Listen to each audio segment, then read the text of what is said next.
என்னடா பாக்குற? நான் வெயிட்டர் தான். நான் ஒன்னும் அந்த மாதிரி பொண்ணு இல்ல. எனக்குன்னு ஒரு கண்ணியம் இருக்கு என்று கத்தினாள் மீரா. பணத்தின் மீது ஆசை இருந்தாலும் அவள் கேடு கெட்ட பெண் அல்ல. அவளுக்கென கண்ணியம் இருந்தது. மீராவின் வார்த்தைகளை கேட்ட வெண்ணிலவன், வெயிட்டர் வேலை பாக்குற நீ எல்லாம் கண்ணியத்தை பத்தி பேசுறியா? கண்ணியம்னா என்னன்னு சொல்லு பார்க்கலாம் என்றான். அதானே, கேவலம் வெயிட்டர் வேலை பாக்குறவ. கீழ்த்தரமான வேலை பாக்குறவளுக்கு கண்ணியத்தை பத்தி என்ன பேச்சு வேண்டி கிடக்கு? இன்னைக்கு எங்க ஆசையை நிறைவேற்றலனா வாழ்க்கையில நீ ரொம்ப பரிதாபமான இடத்துலதான் இருப்ப என்றார் அவருடன் இருந்த மற்றொரு நபர். அப்போது சிம்மன் வெண்ணிலவனுக்கு எதிரில் வந்து நின்றான். என்ன நிலவன் சார், நாம எப்ப பார்த்தாலும் இதே மாதிரி ஒரு சுச்சுவேஷன்ல தான் மீட் பண்றோம்ல என்றான். சிம்மனை அந்த இடத்தில் பார்த்தவுடன் வெண்ணிலவனின் கோபம் தலைக்கேறியது. உங்க தலையில பயங்கரமா அடிபட்டு இருந்துச்சு, இப்ப சரியாயிருச்சா என்று கேலியாக கேட்டான் சிம்மன். அவன் பழைய விஷயங்களை நினைவுபடுத்துகிறான் என்பதை புரிந்து கொண்ட வெண்ணிலவனுக்கு கோபம் தலைக்கேறியது. சிம்மன் மீராவிடம் நடந்து சென்று, நீ எதுக்காக அமைதியா இருக்க மீரா? இவனை அடிச்சது பத்தலன்னு நினைக்கிறேன். இதுவே என்னோட வேற ஃப்ரெண்டா இருந்தா உன் மண்டைய நேரம் உடைச்சிருப்பா. உன் கண்ணியம் இன்னும் கொஞ்சம் வீக்கா தான் இருக்குன்னு நினைக்கிறேன். முதல்ல உன் வெயிட்ட காட்டு என்றான். மீரா கண்ணீரோடு தலையசைத்தாள். சிம்மன் தனக்கு பாதுகாப்பாக இருக்கிறான் என்று தெரிந்த மீரா ஆறுதல் அடைந்தாள். அவள் பற்களை கடித்து கொண்டு சிவப்பு நிற ஒயின் பாட்டிலை எடுத்து தீவிரமான முகத்துடன் இயக்குனர் வெண்ணிலவனை நோக்கி நடந்தாள். அதை பார்த்து கொண்டிருந்த வெண்ணிலவன் திடுக்கிட்டு ஒரு சில அடிகள் பின்வாங்கினான். என்ன பாக்குறீங்க வெண்ணிலவன்? உங்க கம்பெனி திவாலாக கூடாதுன்னா ஒழுங்கா தலையை குனிஞ்சு அவகிட்ட அடி வாங்கிட்டு போயிட்டே இருங்க என்றான் சிம்மன். நடுங்கிய குரலில், வேண்டாம் டாக்டர், நான் மறுபடியும் தப்பு பண்ணிட்டேன். தயவு செஞ்சு என்னை மன்னிச்சிருங்க பிளீஸ். இந்த தடவை என்னை மன்னிச்சு விட்டுருங்க என்று கெஞ்ச ஆரம்பித்தான் வெண்ணிலவன். மீரா அவனை நெருங்கிய போது சிம்மன் மீராவிடம், அவனை மட்டும் அடிச்சா பத்தாது, நீ இந்த நிலைமையில தவிச்சிட்டு இருக்கும்போது உனக்கு சப்போர்ட் பண்ணாத மேனேஜரையும் விடாத என்றான். மீரா சரி என்று தலையசைத்து விட்டு இருவரையும் கடுமையாக தாக்கினாள். இருவரும் அசைய கூட துணியாமல் அங்கேயே நின்றனர். இறுதியாக மீரா தனது கோபத்தை வெளிப்படுத்தி முடித்தாள். இருவரின் தலைகளிலும் பாட்டிலால் அடிக்கப்பட்டு ரத்தம் வழிந்து ஓடியது.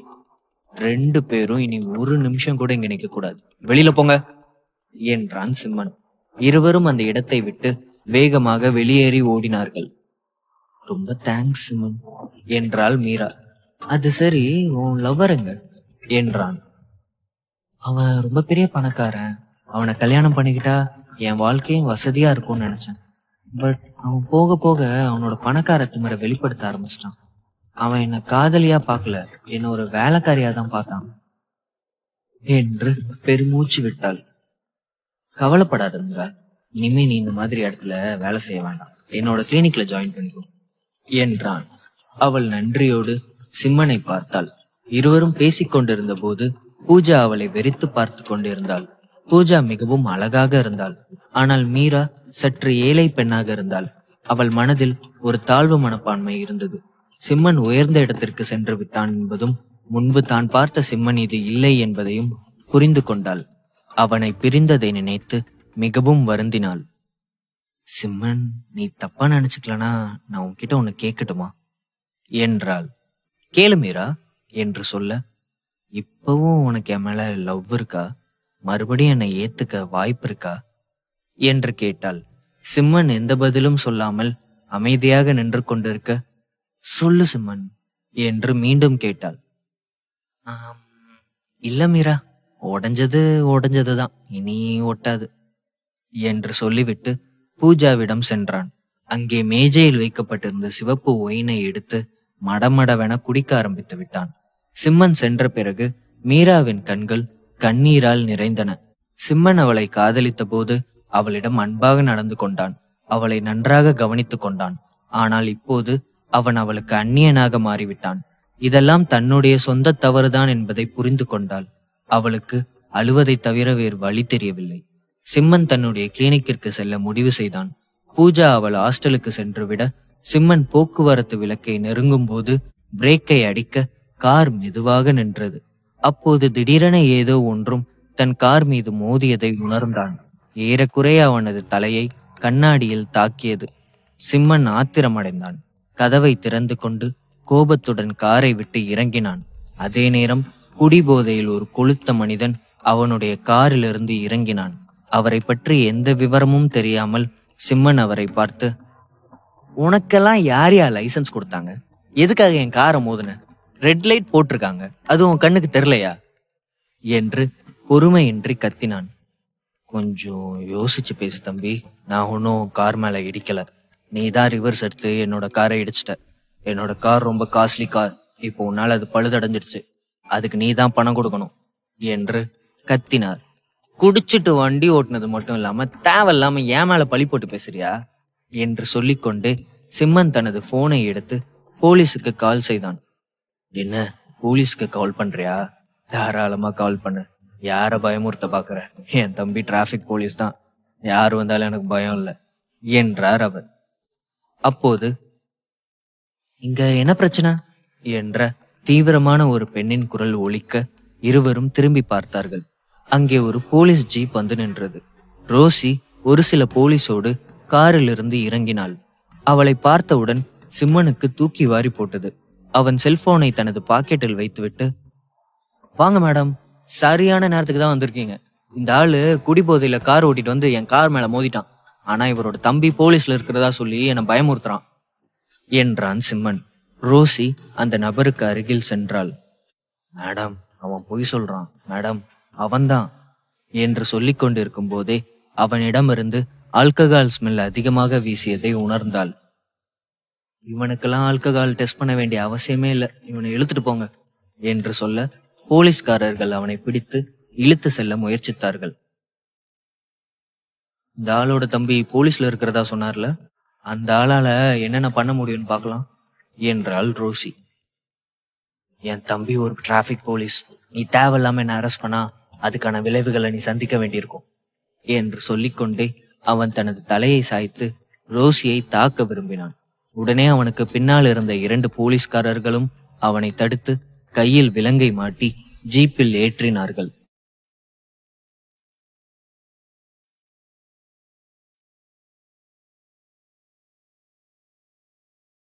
போலீஸ்காரர்களில் ஒருவர் அந்த கொளுத்த நபரை பார்த்து, ஹலோ சார், முதல்ல உங்க தம்பி யாருன்னு சொல்லுங்க. அவரால் உங்களை இந்த பிரச்சனையிலிருந்து காப்பாற்ற முடியுமான்னு பார்க்கலாம் என்றார். உடனே சிம்மன் தனது கட்டை விரலை உயர்த்தி, பிரமாதம் சார், நீங்க ரொம்ப நல்லா வேலை பார்க்குறீங்க என்று பாராட்டினான். உடனே ரோசி ஆல்கஹால் டெஸ்டிங் மிஷினை சிம்மனிடம் காட்டி, எங்க இதுல ஊது பார்க்கலாம் என்றாள். எதுக்கு மேடம், என்னதுக்கு டெஸ்ட் பண்றீங்க? அந்த ஆள் தானே குடிச்சிட்டு வந்து பிரச்சனை பண்ணாரு, தேவையில்லாம ஏன் என்கிட்ட டெஸ்ட் எடுக்கிறீங்க என்றான் சிம்மன். நான் சொன்னதை செய், ஊத சொன்னா ஊது, அது என்னோட ஆர்டர் என்று ரோசி கோபமாக கூறினாள். வேறு வழி இல்லாமல் சிம்மன் ரோசியிடமிருந்து ஆல்கஹால் டெஸ்ட் செய்யும் கருவியை எடுத்து முகத்தை சுளித்தபடி, ஐயோ, எத்தனை பேர் வாய வச்சு ஊதிருக்காங்களோ தெரியல, எனக்கு இதை ஊதவே விருப்பம் இல்லை மேடம், என்னால் இதை ஊத முடியாது என்றான். ஓஹோ, இதை ஊத முடியாதா? அப்போ என் கூட போலீஸ் ஸ்டேஷனுக்கு வரியா என்று கோபமாக கூறினாள். வேண்டாம் வேண்டாம், நான் இதே ஊதுறேன் என்று ஆழ்ந்த மூச்சை எடுத்து ஊதினான். சிம்மனின் ரத்தத்தில் உள்ள ஆல்கஹால் 80 மில்லிகிராம் என்றும் அது வரம்பை விட அதிகமாக இருப்பதாகவும் அந்த மிஷின் வெளிப்படுத்தியது. ரோசி தீவிரமான முகத்துடன் சிம்மனை பார்த்து, குடிச்சிட்டு வண்டி ஓட்டினதுக்காக இவனை அரெஸ்ட் பண்ணி வண்டியில ஏத்துங்க என்றாள்.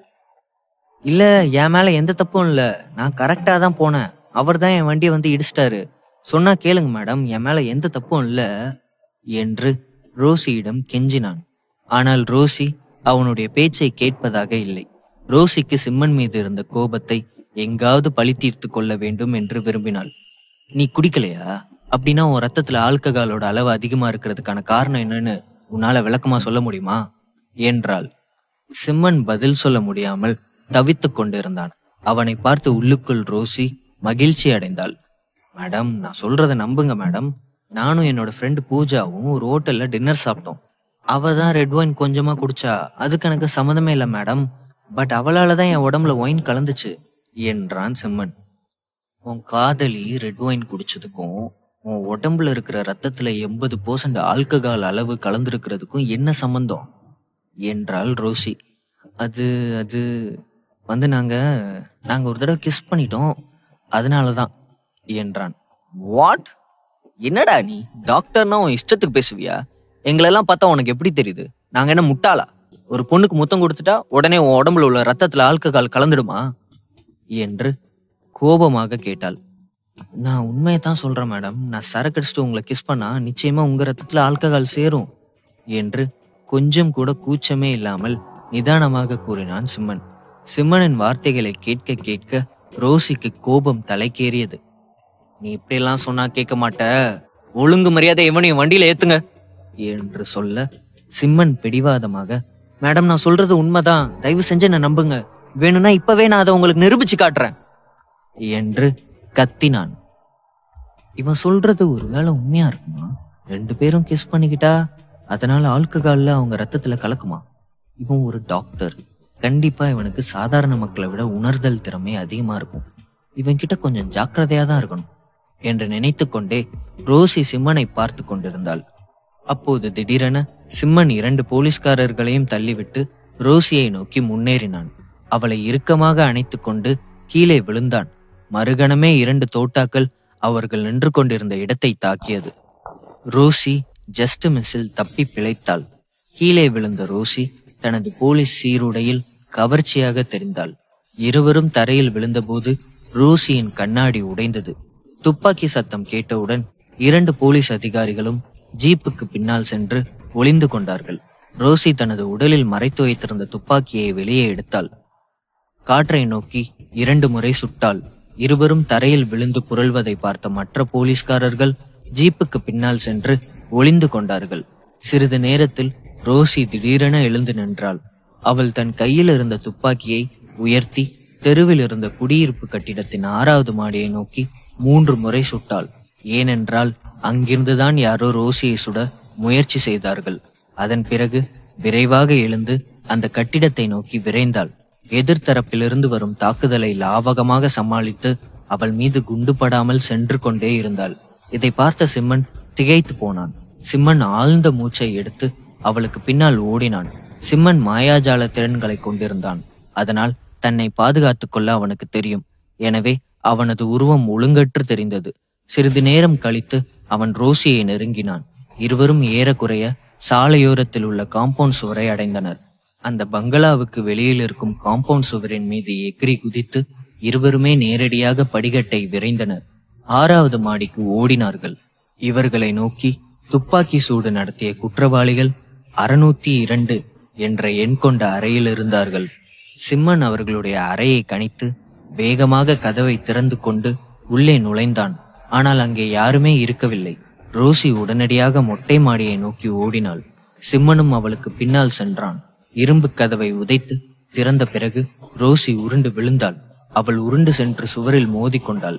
அவள் கீழே விழுந்து உருளும் போது தன் கையில் இருந்த துப்பாக்கியால் 3 முறை அங்கே நின்று கொண்டிருந்த நபரை சுட்டாள். அதில் ஒருவன் முனகிக் கொண்டே தரையில் விழுந்தான். ரோசி வேகமாக அந்த நபரை நோக்கி ஓடினாள். அந்த நபரின் தலையில் துப்பாக்கியை வைத்தாள். அவன் கையில் இருந்த துப்பாக்கியை உதைத்து கீழே தட்டிவிட்டாள். அவனை திருப்பி முதுகுக்கு பின்னால் அவன் கைகளை இணைத்து கட்டினாள். சிம்மன் அவனை நெருக்கமாக பின்தொடர்ந்தான். அதற்கு பிறகு 2வது நபரை பார்த்து முன்னேறத் தொடங்கினாள். அந்த நபர் பயத்தில் ரோசியை நோக்கி 2 முறை சுட்டான். ஆனால் ரோசி அதிலிருந்து தப்பித்தாள். ரோசி லாவகமாக அந்த துப்பாக்கி சூடிலிருந்து தப்பித்துக் கொண்டே அவனை நோக்கி முன்னேறினாள். இந்த பொண்ணை பத்தி நாம என்னவோ நினைச்சோம், இவ ரொம்ப திறமைசாலியா இருக்காளே என்று நினைத்து கொண்டான் சிம்மன்.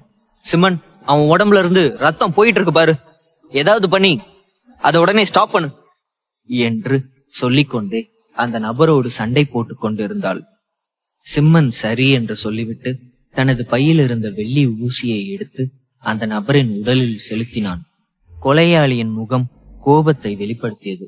சிம்மன் நிம்மதி பெருமூச்சு விட்டான். தயவு செஞ்சு எங்க 2 பேரையும் இப்பவே கொன்னுடு, இல்லனா ஏண்டா இவங்களை உயிரோட விட்டோன்னு நினைச்சு வருத்தப்படுவீங்க. நாங்க 2 பேரும் போர் வீரர்கள் என்றான்.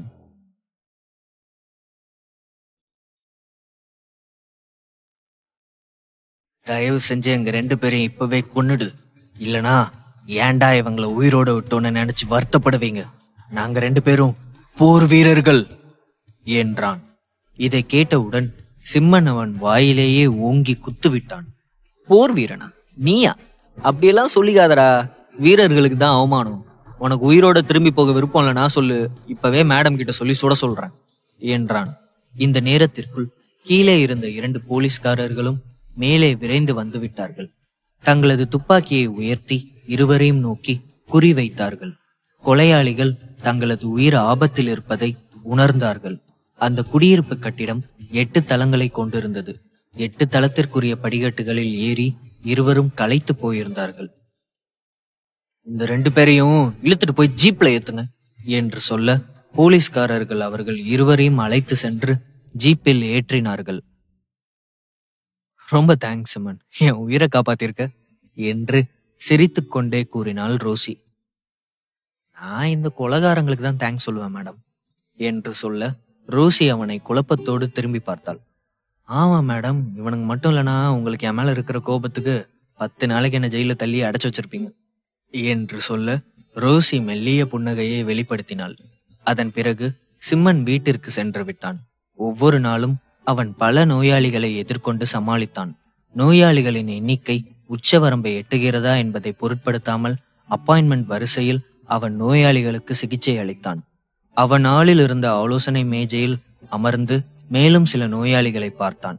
இந்த நேரத்தில் கருமையான முகத்தோடு வியர்வை வழிய ஒரு நபர் அங்கே வந்திருப்பதை பார்த்தான். அந்த நபர் ஒரு முதியவரை தன் முதுகில் சுமந்தபடி நடந்து வந்தான். எங்க அப்பாவை காப்பாத்துங்க டாக்டர், எங்க அப்பாவை காப்பாத்துங்க என்று கவலையோடு கத்தினான். சிம்மன் நிமிர்ந்து பார்த்தான். அவன் முகம் இருண்டு விட்டது. உடனடியாக சிம்மன் ஆத்திரத்தோடு எழுந்து நின்று, உடனே இந்த ஆளை வெளியில கூட்டிட்டு போ, இவருக்கு நான் ட்ரீட்மெண்ட் கொடுக்க மாட்டேன் என்று கத்தினான். என்னாச்சு டாக்டர், ஏன் ட்ரீட்மெண்ட் கொடுக்க மாட்டேன்னு சொல்றீங்க? நீங்க ஒரு டாக்டர், இங்க வர பேஷண்ட்டுக்கு ட்ரீட்மெண்ட் கொடுக்க வேண்டியது உங்க கடமை இல்லையா? எதுக்காக முடியாதுன்னு சொல்றீங்க? எங்க அப்பாவோட உயிருக்கு மதிப்பில்லையா என்று கர்ஜித்தான். அங்கே காத்திருந்த மக்கள் எல்லோரும் சத்தம் வந்த திசையை நோக்கி திரும்பி பார்த்தார்கள். அந்த நபர் மக்களை பார்த்து, எல்லாரும் கேளுங்க, இந்த டாக்டர் எங்க அப்பாவை காப்பாத்த மாட்டேன்னு சொல்றாரு. இது நியாயமே இல்ல. இவர்கிட்ட யாரும் ட்ரீட்மெண்ட் எடுத்துக்காதீங்க. இவரோட தவறுகளை அம்பலப்படுத்த போறேன். நான் இப்பவே மீடியாக்கு போறேன். இவர் மேல வழக்கு தொடுக்க போறேன் என்று கத்தினான். அப்போது ஒரு பேஷண்ட் எழுந்து நின்று சிம்மனை பார்த்து, அவர் கேட்கறதுல என்ன தப்பு இருக்கு டாக்டர்? நீங்க ஏன் அவரோட அப்பாவுக்கு ட்ரீட்மெண்ட் பண்ண மாட்டேன்னு சொல்றீங்க? மீடியாக்கள் எல்லாம் உங்களை அதிசய மருத்துவர்னு கொண்டாடுறாங்க. அப்படி இருக்கும்போது நீங்க ஏன் ட்ரீட்மெண்ட் கொடுக்க மாட்டேன்னு சொல்றீங்க என்றார். அவரை தொடர்ந்து ஒவ்வொருவராக சிம்மனை கேள்வி கேட்க ஆரம்பித்தார்கள். எல்லாரும் கொஞ்சம் பொறுமையா இருங்க, சத்தம் போடாதீங்க. நான் சொல்றத கொஞ்சம் நிதானமா கேளுங்க. என்னால 2 வகையான பேஷண்ட்டை ட்ரீட்மெண்ட் கொடுக்க முடியாது. ஒன்னு ஏற்கனவே இறந்து போனவங்க, இன்னொன்னு ஒருத்தர் உயிரை காப்பாற்றவே முடியாதுன்னு எனக்கு தெரிஞ்சிருச்சுன்னா அவங்களுக்கு நான் ட்ரீட்மெண்ட் கொடுக்க மாட்டேன் என்றான். அதை பத்தி எனக்கு கவலை இல்லை. எங்க அப்பாவோட வாழ்க்கை ஊசலாடிட்டு இருக்கு. நீங்க மட்டும் அவரை காப்பாத்தலன்னா அவர் இறந்துருவாரு. அவர் இறந்துட்டாருன்னா உங்களை நான் சும்மா விட மாட்டேன் என்று மிரட்டினான். அவர் நிஜமாவே உங்க அப்பாவா? நீ நிஜமாதான் சொல்றியா என்று கேட்க, அவர் என்னோட அப்பா இல்லனா நான் எதுக்காக அவரை டாக்டர் கிட்ட கூட்டிட்டு வர போறேன்? என்ன பைத்தியக்காரத்தனமான கேள்வி இது என்றான். சரி, அப்படின்னா என்னோட கேள்விக்கு பதில் சொல்லு. உங்க அப்பாவுக்கு எவ்வளவு நாளா உடம்பு சரியில்லை? எதுக்காக இப்போ டாக்டர் கிட்ட கூட்டிட்டு வந்திருக்க என்று கேட்டான். அவருக்கு ரொம்ப நாளாவே உடம்பு சரியில்லை. கொஞ்ச நாளைக்கு முன்னாடி தான் இங்க ஒரு மிராக்கல் டாக்டர் இருக்காருன்னு கேள்விப்பட்டேன். அதனாலதான் உங்ககிட்ட எங்க அப்பாவை கூட்டிட்டு வந்தேன். எங்க அப்பாவுக்கு சிகிச்சை கொடுக்க முடியாதுன்னு நீ மறுப்பன்னு நான் நினைக்கவே இல்லை என்றான் அந்த நபர். அப்படியா? நீ சொல்றது எல்லாமே போய். உன் முதுகுல இருக்கிறவர் செத்து போய் 2 நாள் ஆச்சு. உன்னோட நோக்கம் எதுவா இருந்தாலும் அவரை உடனடியா இங்கிருந்து கூட்டிட்டு போயிடு என்றான் சிம்மன். அதை கேட்டவுடன் அங்கிருந்தவர்கள் தங்களுக்குள் பேசிக்கொண்டார்கள். என்னது, அந்த ஆள் இறந்து போயிட்டானா என்று பல நோயாளிகள் அதிர்ச்சி அடைந்து பின்வாங்கினார்கள். அந்த மனிதனை விட்டு விலகினார்கள். அவர்களுக்கு இப்போதுதான் புரிந்தது சிம்மன் அந்த நபருக்கு சிகிச்சை அளிக்க மறுத்ததில் எந்த ஆச்சரியமும் இல்லை என்று. நான் இப்பவே போலீஸ்க்கு கால் பண்றேன் என்று சிம்மன் சொல்ல, அந்த நபர் அதிர்ச்சி அடைந்து தன் முதுகில் சுமந்து கொண்டிருந்த உடலை தூக்கி எறிந்து விட்டு வெளியே ஓடினான். சிம்மன் விடாமல் துரத்தி சென்று அந்த நபரை பிடித்து, நில்லு, எதுக்காக இப்படி பண்ண?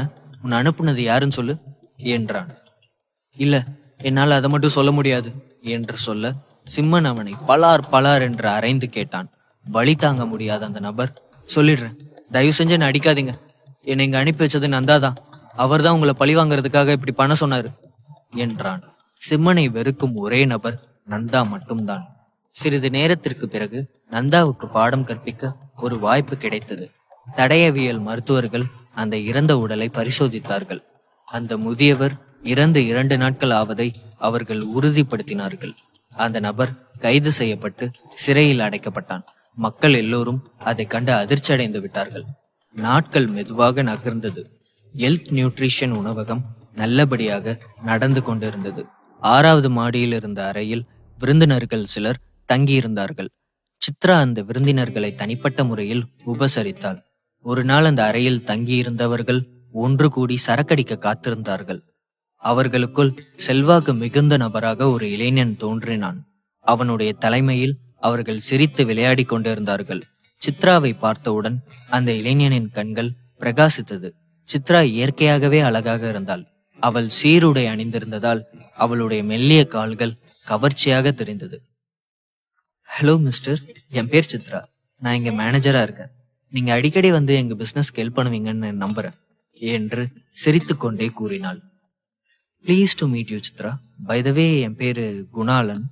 இதுக்கு முன்னாடி இங்க முதலாளியாக இருந்தவர் என்னோட அங்கிள் சந்தா. நீங்க பொறுப்பேற்ற விஷயம் எனக்கு தெரியாது, ஆனா உன்னை எனக்கு ரொம்ப பிடிச்சிருக்கு. உனக்காகவே கண்டிப்பா நாங்க திரும்ப திரும்ப இங்க வருவோம் என்றான். Please to meet you Chitra. By the way, என் பேர் குணாலன். இதுக்கு முன்னாடி இங்க முதலாளியா இருந்தவர் என்னோட அங்கிளோட சந்தா. நீங்க பொறுப்பேற்ற விஷயம் எனக்கு தெரியாது, ஆனா உன்னை எனக்கு ரொம்ப பிடிச்சிருக்கு. உனக்காகவே கண்டிப்பா நாங்க திரும்ப திரும்ப இங்க வருவோம் என்றான். சித்ரா அவனுடன் கை குலுக்கினாள். பிறகு சித்ரா உடனே தன் கையை பின்னோக்கி இழுத்தாள். ஆனால் அவன் சித்ராவை இறுக்கமாக பிடித்து கொண்டான். அவள் எதிர்பார்க்கவில்லை. மிஸ்டர் குணாலன், நீங்க என்ன பண்றீங்க? தயவு செஞ்சு என் கையை விடுங்க, எனக்கு நிறைய வேலை இருக்கு என்றாள் சித்ரா. சாரி மிஸ் சித்ரா, உங்க கை ரொம்ப மென்மையா இருக்கா. You are very soft and beautiful என்றான். சித்ராவுக்கு அவனுடைய பேச்சும் பார்வையும் அறவே பிடிக்கவில்லை. வாங்க சித்ரா, எங்களோட கம்பெனி கொடுங்க. நீங்களும் வந்து எங்களோட உட்காந்து தண்ணி அடிங்க. நான் உங்களை என் ஃப்ரெண்ட்ஸுக்கு இன்ட்ரடியூஸ் பண்ணி வைக்கிறேன். பெரிய இடத்துல இதெல்லாம் சகஜம் தானே. வேலையை பார்க்க தான் அத்தனை பேர் இருக்காங்களே, நீங்க வாங்க என்றான் குணாலன். இதை கேட்டவுடன் அவனுடைய நண்பர்கள் எல்லோரும் சித்ராவை பார்த்து கேலியாக சிரித்தார்கள். சித்ரா அவர்களை பார்த்து முறைத்தாள். நான் ஓப்பனா உங்ககிட்ட ஒரு விஷயம் சொல்லட்டுமா? நீங்க ரொம்ப அழகா இருக்கீங்க. உங்களை மாதிரி அழகான பொண்ணு, அதுவும் திறமையான பொண்ணை நான் இது வரைக்கும் பார்த்ததே இல்லை என்று அவளை பாராட்டினான். ஆனால் சித்ராவுக்கு அவனுடைய பாராட்டு துளியும் பிடிக்கவில்லை. சித்ரா அவர்களிடம் தனது கோபத்தை வெளிப்படுத்தவில்லை. ஏனென்றால் தங்களது ஓட்டலுக்கு வரும் கஸ்டமர்களிடம் பணிவாக நடந்து கொள்ள வேண்டும் என்று நினைத்தாள். அதனால் தன்னுடைய கோபத்தை கட்டுப்படுத்தி கொண்டு அவர்களை பார்த்து, மன்னிக்கணும், இந்த ஓட்டலில் இன்னும் நிறைய கஸ்டமர் இருக்காங்க, நான் போய் அவங்க எல்லாரையும் கவனிக்கணும், நான் வரேன் என்று சொல்லிவிட்டு திரும்பினாள். ஆனால் குணாலன் அவளை விடுவதாக இல்லை. அவன் சித்ராவின் கையை பிடித்தான். அவளை இழுத்து தன்னுடன் அணைத்து கொண்டான். ஆபாசமாக அவளை பார்த்து சிரித்தான். சித்ராவுக்கு எரிச்சல் வந்து விட்டது. என்னடி ரொம்ப தான் சீன் போடுற? உன்ன மாதிரி எத்தனை பொண்ணுங்களை நான் பார்த்துருப்பேன். இந்த ஓட்டல் என்னோட அங்கிளுக்கு சொந்தமானது. என்கிட்டே உன் வேலையை பத்தி பேசுறியா? உன்ன மாதிரி அழகான பொண்ணுங்களை பார்க்கறதே ரொம்ப கஷ்டம். உன்னை எப்படி உடனே போக விட முடியும் என்றான். சித்ரா குணாலனை பிடித்து தள்ளிவிட்டாள். அவள் கோபமாக இருந்தாள். பொதுவாகவே வாடிக்கையாளர்கள் சித்ராவை கேலி செய்வது வழக்கம். ஆனால் இந்த வணிகத்தில் அவர்களிடம் பதிலுக்கு வெறுப்பை காட்ட முடியாது. இந்த ஓட்டலை பொறுத்தவரை வாடிக்கையாளர்களை மகிழ்விப்பதே அவர்களது முதல் நோக்கமாக இருக்கும். ஆனால் குணாலன் போன்ற நபர்களை அவளால் சகித்து கொள்ள முடியவில்லை. மிஸ்டர் குணாலன், கொஞ்சம் மரியாதையா நடந்துக்கோங்க. பொண்ணுங்க கிட்ட எப்படி நடந்துக்கணும்னு உங்களுக்கு தெரியாதா என்று கோபமாக கேட்டாள். மரியாதையா? நான் உன்னை மரியாதையா தானே நடத்தினேன். எங்க கூட சேர்ந்து ஜாலியா என்ஜாய் பண்ணணும் தானே சொல்றேன். நீ தான் புரிஞ்சுக்க மாட்டேங்கிற என்றான். என்னைக்கு தான் உனக்கு வேலை இல்லாம இருந்திருக்கு? அதையெல்லாம் ஒரு ஓரமா வச்சுட்டு இன்னைக்கு ஒரு நாள் எங்க கூட சேர்ந்து ஜாலியா என்ஜாய் பண்ணு. நாங்க எல்லாரும் ட்ரிங்க்ஸ் பண்ண போறோம், நீ எங்க கூட கலந்துக்கோ என்று சொல்லிக்கொண்டே அவளது கன்னத்தை பிடிக்க கைகளை நீட்டினான். சித்ரா அவன் கைகளை தள்ளிவிட்டாள். சாரி மிஸ்டர் குணாலன், நீங்க சாப்பிட வந்திருக்கீங்கன்னா உங்களை நல்ல விதமா கவனிப்பேன். ஆனா உங்களோட நோக்கம் தப்பா இருந்துச்சுன்னா நான் வேற மாதிரி மாறிடுவேன். இனி உங்களுக்கு சேவை செய்ய நான் தயாரா இல்லை என்று வெறுப்போடு கூறினாள். இதை கேட்ட பிறகு குணாளனின் வெளிப்பாடும் திடீரென மாறிவிட்டது. அவன் சித்ராவை பார்த்தபடி கோபமாக, நான் சொல்ற மாதிரி கேட்கலனா உனக்கு இங்க வேலையே இருக்காது சித்ரா. என்னை பத்தி சரியா தெரியாம என்ன நீ எதிர்த்து பேசிட்டு இருக்க. உன்னை நான் எச்சரிக்கை பண்றேன் என்று மிரட்டும் துணியில் கூறினான். சித்ரா குணாளனை பார்த்து முறைக்க, குணாளன் தனது பேச்சை தொடர்ந்தான். உன்னோட வேலையே இங்க வர கஸ்டமரை சந்தோஷப்படுத்துறது தான். அவங்க கேட்கறத செய்ய வேண்டியதான் உன்னோட வேலை. அப்படி இல்லைனா உன்னை வேலையை விட்டு தூக்கிடுவேன். அப்படியா? என்னை வேலையை விட்டு தூக்கிடுவியா? உன்னால முடிஞ்சதை பண்ணிக்க போடா என்று கோபமாக பதிலளித்தாள் சித்ரா. என்னால முடியாதுன்னு நினைக்கிறியா? இதோ பாருடா, இவ என்கிட்ட சவால் விடுறா, இவளுக்கு என்னை பத்தி தெரியாது போல என்று சொல்ல, அவனுடைய நண்பர்கள் அவளை பார்த்து கேலியாக சிரித்தார்கள். இதை சொல்லிவிட்டு அவன் சித்ராவை நோக்கி சில அடிகள் முன்னேறினான். அப்போது அவன் முகத்தில் ஒரு சூடான சூப் தெரித்தது. சித்ரா தான் சூடான சூப்பை எடுத்து அவன் முகத்தில் வீசி எறிந்தாள். உடனே வலியால் அலறி துடிக்க ஆரம்பித்தான். அதை கண்டவுடன் மற்றவர்களும் திகைத்து விட்டார்கள். அனைவரும் ஒரே நேரத்தில் ஒரு அடி பின்வாங்கினார்கள். அவள் நிஜமாகவே ஏதாவது செய்து விடுவாளோ என்று பயந்தார்கள். சித்ரா அங்கிருந்த சிவப்பு நிற ஒயின் பாட்டிலை எடுத்து மேஜையில் அடித்து உடைத்தாள். உடைந்த பாட்டிலை கையில் வைத்து கொண்டு, முதல்ல யார் வரீங்க, வாங்கடா, இப்போ வந்து தொடுங்க என்றாள். சித்ராவின் வேகம் அனைவரையும் அதிர்ச்சிக்குள்ளாக்கியது. அனைவரும் செய்வதறியாது திகைத்து நின்றபோது கண்ணிமைக்கும் நேரத்திற்குள் குணாளன் துள்ளி குதித்து அவள் கையில் இருந்த பாட்டிலை பிடுங்கி வீசி எறிந்தான்.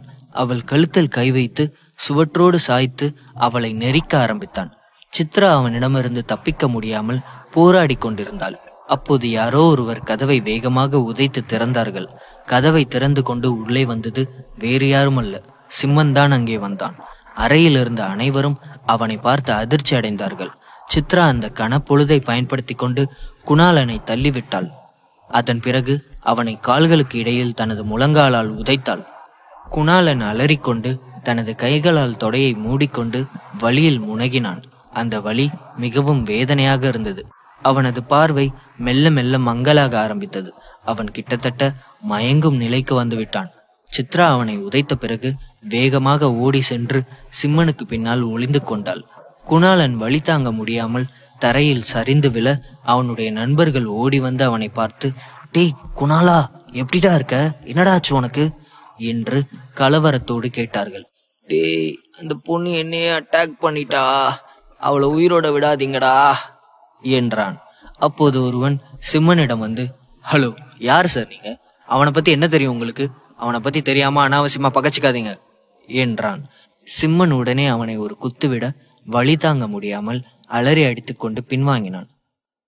டேய், அவன் ரொம்ப பவர்ஃபுல்லா இருக்கான்டா. உன்னோட அங்கிள் தான் எங்க முதலாளி. சீக்கிரமா அவர் கால் பண்ணு. இவங்க 2 பேரையும் இந்த நிமிஷமே வேலையை விட்டு தூக்கு. முதல்ல நீ யாருன்னு இவங்களுக்கு காமி என்றான். அதற்கு பிறகும் யாரும் சிம்மனை அடிக்க துணியவில்லை. குணாளன் சிறிது நேரம் வழியில் துடித்தான். பிறகு மெல்ல மெல்ல இயல்பு நிலைக்கு திரும்பினான். சிம்மனை வெறுப்போடு பார்த்து, யாரா நீ? தேவையில்லாம எதுக்கு என் விஷயத்துல மூக்க நுழைக்கிற? என்னை பத்தி உனக்கு சரியா தெரியாது என்று சொல்லிக்கொண்டே முன்னால் வந்து நின்றான். குணாளன் சிம்மனை வெறுப்போடு பார்த்து, யாரா நீ? தேவையில்லாம எதுக்கு என் விஷயத்துல மூக்க நுழைக்கிற? என்னை பத்தி உனக்கு சரியா தெரியாது என்று சொல்லிக்கொண்டே முன்னால் வந்து நின்றான். எங்கே சிம்மன் அவனுடைய கைகளை உடைத்து விடுவானோ என்று எல்லோரும் பயந்து கொண்டே பார்த்து கொண்டிருந்தார்கள். நான் யாருன்னு கேட்டல? நான் தான் இந்த ஹோட்டலோட முதலாளி. நீங்க எல்லாரும் இங்க சாப்பிட வந்தா நான் உங்களை அன்போட வரவேற்கிறேன். ஆனா அதை விட்டுட்டு எங்க ஹோட்டல்ல வேலை செய்யறவங்களை தொந்தரவு பண்ணணும்னு நினைச்சா நான் உங்களை மன்னிக்கவே மாட்டேன். உங்க வாழ்க்கையவே நரகத்துக்கு தள்ளிடுவேன் என்று சொல்லிக்கொண்டே அவன் குணாளனின் கையை பிடித்தான். பலமாக அவனை இழுத்து தாக்க அவனது தலை அருகில் இருந்த கண்ணாடி மேஜையில் மோதி அதில் இருந்த கண்ணாடி சுக்குநூறாக உடைந்து நொறுங்கியது. அதே நேரத்தில் குணாளனின் நெற்றியில் ஒரு தழும்பு ஏற்பட்டது. குணாளன் வலியால் அலறி துடித்தான். டேய், ஏமலே கை வச்சிட்டல்ல, எங்க மாமா ஒன்னு சும்மா விட மாட்டாரா என்று சொல்லிக்கொண்டே தனது மாமா பையனான ஜாக்குக்கு டயல் செய்தான். ஹலோ ஜாக், நான் தான் குணாளன் பேசுறேன். நான் என் ஃப்ரெண்ட்ஸ் கூட்டிட்டு நம்ம ஹோட்டலுக்கு சாப்பிட வந்தேன். ஆனா உங்க ஹோட்டல்ல இருக்கிற ஒருத்தன் என்கிட்டே வம்பு பண்றான்டா என்றான். யாருதுன்னு சொல்லு, இந்த பிரச்சனையை ஒரே நிமிஷத்துல சார்ட் அவுட் பண்றேன் என்று சொல்ல, அவன் பேர் சிம்மன் என்று கூறினான். ஆனால் குணாளன் சற்றும் எதிர்பார்க்காத பதில் ஜாக்கிடமிருந்து கிடைத்தது. ஒழுங்கா அவன்கிட்ட மன்னிப்பு கேட்டுடு. அவன் உன்னை போக அனுமதிச்சா அங்கிருந்து வெளியே போயிடு. என்னால உனக்கு எந்த உதவியும் பண்ண முடியாது என்று நிதானமாக சொல்லிவிட்டு இணைப்பை துண்டித்தான். ஹலோ ஜாக், ஜாக் என்று கத்தினான் குணாளன். ஆனால் அப்போது அவனுக்கு ஒரு உண்மை புரிந்தது. அவனால் சிம்மனை எதிர்த்து எதுவும் செய்ய முடியாது என்று தெரிந்து கொண்டான். அவன் பயத்தில் நடுங்க ஆரம்பித்தான். இதை பார்த்து கொண்டிருந்த குணாளனின் நண்பர்கள் அவனிடம், டீ உங்க அங்கிள் என்னடா சொன்னாரு என்று கேட்டனர். நான் என் அங்கிள் பையனுக்கு தான் கால் பண்ணேன். இந்த ஹோட்டல் அவனோட தான். இந்த சிட்டியிலே ரொம்ப பெரிய பணக்காரங்கள் அவனும் ஒருத்தன். அவனுக்கு சரியான பேக்ரவுண்ட் இருக்கு. அவனை யாராலையும் பகச்சிக்க முடியாது. ஆனா நான் சிம்மன் பேரை சொன்ன உடனே அவன் எதுவுமே பண்ண முடியாதுன்னு கையை உரிச்சிட்டான்டா என்றான். என்னடா சொல்ற, இது எப்படா சாத்தியம் என்றார்கள். சிம்மன் மெல்லிய புன்னகையை உதிர்த்தபடி அவனை பார்க்க, மிஸ்டர் சிம்மன், மன்னிக்கணும், இது என்னோட தப்பு தான். என்னோட நடத்தைக்கு நான் மன்னிப்பு கேட்டுக்கிறேன் என்று சற்று பயத்துடன் கூறினான். இந்த இடம் இப்போ என்னோடது. என்ன, உங்க மாமா பையன் இதை பத்திலாம் உங்ககிட்ட சொல்லலையா? இந்த ஹோட்டல்ல இப்போதைக்கு அவருக்கு 30% பங்கு தான் இருக்கு என்று சொல்லிக்கொண்டே சிம்மன் சித்ராவை சுட்டி காட்டி, இந்த ஹோட்டலுக்கு ரொம்ப புத்திசாலியான ஒரு மேனேஜர் வேணும்னு நானே இவளை பர்சனலா அப்பாயிண்ட் பண்ணியிருக்கேன். அவங்க கிட்ட நீ அநியாயமா நடந்திருக்க. உன்னை என்ன பண்ணலான்னு நீயே சொல்லு என்றான் சிம்மன். அவன் உடனே சித்ராவிடம் சென்று, சித்ரா மேடம், தயவு செஞ்சு என்ன மன்னிச்சிருங்க மேடம். இது எல்லாமே என்னோட தப்பு தான், தப்பு தான், தப்பு தான், தப்பு தான் என்று சொல்லிக்கொண்டே தன்னைத்தானே அறைந்து கொண்டான். அவனுடைய நண்பர்கள் இதை பார்த்து அதிர்ச்சி அடைந்து விட்டார்கள். குணாளனின் நடத்தையிலிருந்து இன்று அவர்கள் சந்தித்த நபர் சாதாரண நபர் அல்ல, அவர் மிகவும் சக்தி வாய்ந்தவர் என்பதை புரிந்து கொண்டார்கள். அவர்கள் எல்லோருமே முன்னோக்கி சென்று பலமுறை தங்களை அறைந்து கொண்டார்கள். இனி ஒரு நிமிஷம் கூட என் கண்ணு முன்னாடி யாருமே நிக்காதீங்க, உடனே இங்கிருந்து வெளியே போங்க என்று சித்ரா கதவை நோக்கி சுட்டி காட்டினாள்.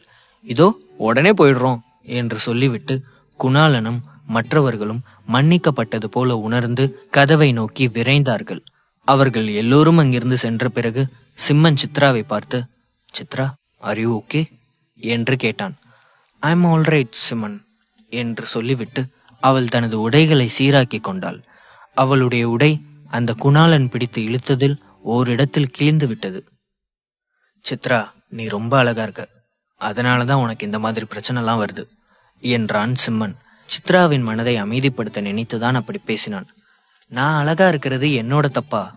அதுக்குதான் இவ்வளோ பெரிய தண்டனையா என்றாள் சித்ரா. சாச்சா, அப்படி இல்லை சித்ரா. நம்ம ஹோட்டலுக்கு இது மாதிரி சில பேர் வரதானே செய்யறாங்க. இந்த மாதிரி நேரங்கள்ல நீ உன் கூட யாரையாவது பாதுகாப்புக்கு வச்சுக்கோ என்றான் சிம்மன். இதை சொல்லிவிட்டு அவன் அங்கிருந்து வெளியேறி கீழ்த்தளத்திற்கு சென்றான். சமையல் அறைக்குள் நுழைந்தான். அங்கே சுகன்யா கவனமாக மருந்துகளை வரிசைப்படுத்தி கொண்டிருந்தாள். அந்த அறையில் காற்றோட்டம் இல்லாததால் அவள் முகம் கொஞ்சம் சிவந்திருந்தாலும் அவளுடைய கவனம் முழுவதும் அந்த மருந்தில் தான் இருந்தது.